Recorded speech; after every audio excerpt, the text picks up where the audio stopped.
Earlier, I spoke to Bernard Hickey from interest.co.nz and asked him just how bad the situation is in Europe now. Well, this is a real deterioration in the global financial crisis. Some people are comparing it to a second round of the crisis. We had the first round with Lehman Brothers, and now with the potential collapse of the Eurozone and the hit that will give to the banking system in Europe, some people are saying we're in for a really rough time over the next couple of months. So why are we in this position? Because it looked like it was all a done deal and that the debt deal was this big saviour. So how have we got to this point? That's right. Everyone celebrated last week when the European leaders appeared to have done a deal. But the announcement by Greece in the last 24 hours that it's going to hold a referendum on this deal has blown everything apart, because most Greek voters don't want the deal. And if the deal doesn't go through, everything's off the table.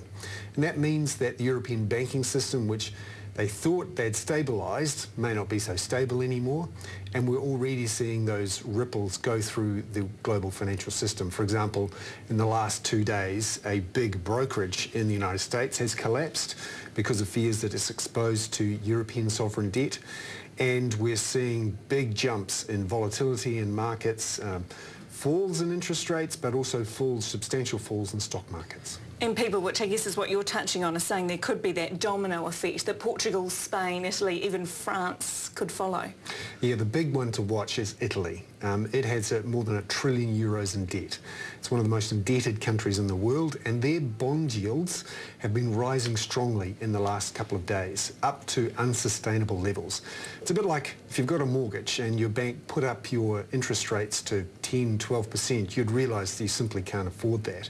And that's what's happening to Italy, and the debt is so large and the exposure is so widespread throughout Europe and the United States that people are worried if Italy can't afford to service its debts, then the Eurozone is completely in trouble.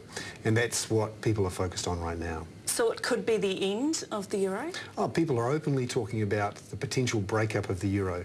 If not in the next few months, then certainly over the next few years. Greece is expected to default and potentially exit the euro in an uncontrolled fashion.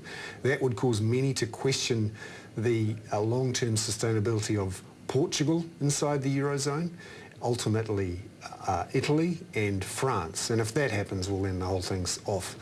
The other key factor to watch is what the Germans do. Now, the Germans are the ones who are supporting everything at the moment by lending money to Southern Europe.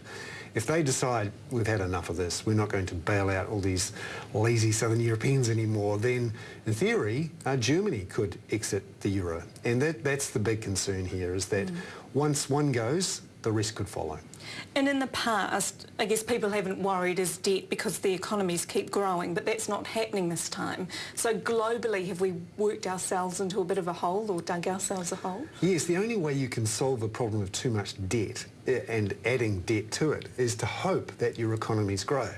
And that's not something we're doing here in New Zealand. That's something many other countries are doing as well. They've tried to solve a problem of too much debt by throwing more debt at it.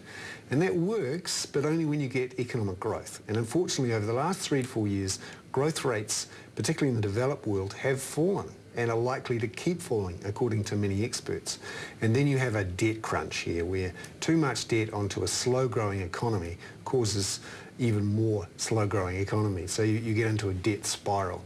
And that's the real concern for Greece, and it's starting to affect those such as Italy, Spain and Portugal. So looking locally, how could it affect us here? Well, this was a warning that the Treasury issued last week in its pre-election fiscal update, that if we see a meltdown on the European financial markets spreading to slower growth globally, that's going to reduce our export returns, potentially push our currency lower, and will slow down New Zealand's recovery over the next couple of years, because Europe as a whole remains a significant export partner for New Zealand. But more importantly, Europe is the largest trading partner for China. And of course, China is the driver for not just our economy, but the Australian economy, which of course is our largest trading partner. So we can't just look at Europe and go, well, that's somewhere else, it doesn't matter anymore. It does, particularly through China and Australia. And if you do see a significant slowdown in Europe and the United States, that will affect us, it will drag down our economic recovery, just at a time when our growth remains stagnant and we're still reliant too on a quick rebuild and Christchurch for growth. And is one of the problems that banks will have to be borrowing from banks that are in debt? Yes, we have quite a high level of net foreign debt in New Zealand, and it's held through our banks. Now, they haven't borrowed too much from the European financial system, but it's enough. And remember, all of these financial systems, the ones in New York, London, Hong Kong, Australia, they're all interconnected now. And this is the concern that if we had a real meltdown inside the European financial system, we'd have a Lehman-style crisis. Emergency meetings tonight with Merkel and Sarkozy, with the Greek Prime Minister. What options do they have? Well, the Greeks are in real trouble. They're in the dog box in Europe because the Germans and the French are saying, you didn't tell us about this referendum. This blows everything apart. So it'll be an attempt to try and get the Greeks to call off the referendum. But just in the last 6 hours, the Greek cabinet have met and decided to go ahead with the referendum. And also there's some disturbing reports that Greece has replaced the heads of its army, navy and air force. Greece is the only country inside the Eurozone that's had a military coup in the last 30 years or so.